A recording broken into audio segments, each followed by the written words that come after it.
মুসলিম বঙ্গের মানুষের মুক্তির জন্য, ইনসাফের জন্য আমাদের সংগ্রাম চলছে, চলবে।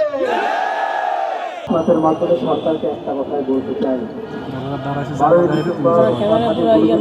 পরে হাদির পরিবার, ইনকিলাব মঞ্চের সদস্য, সারা বাংলাদেশের মানুষজন টাইমস অফ ট্রমাটাইজড অবস্থায় ছিল। আমরা সেই শোক কাটিয়ে এখন রাজপথে আসতে প্রথম প্রোগ্রাম করলাম।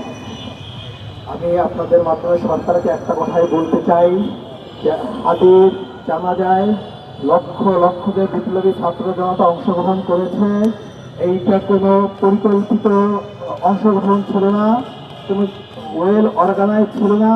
প্রত্যেকটা মানুষ তার নিজের দায় এবং দরদের জায়গা থেকে হাদির জানাজায় এসেছে। আমরা শহীদ পরিবার এবং ইনকিলাব মঞ্চের পক্ষ থেকে এই বাংলার আপামর জনসাধারণকে যদি আবার রাস্তায় নেমে আসতে বলি, আপনারা এই জনস্রোত রক্ষা করতে পারবেন না।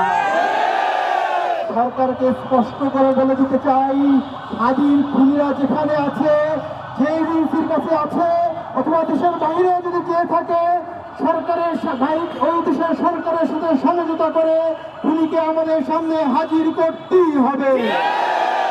24 ঘন্টার ভিতরে উসমান হাদির খুনিকে বাংলাদেশের জনগণের সামনে উপস্থিত করতে হবে।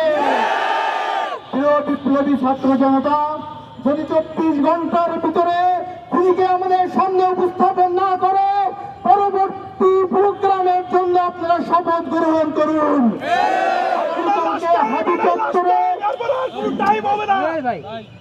আগামীকালকে হাজি চত্বরে আমরা শহীদী শপথ গ্রহণ করব। সেই শপথ গ্রহণ করার পর থেকে হাদির খুনিকে আমাদের সামনে প্রকাশ্যে হাজির করা না পর্যন্ত আমরা ঘরে ফিরে যাব না।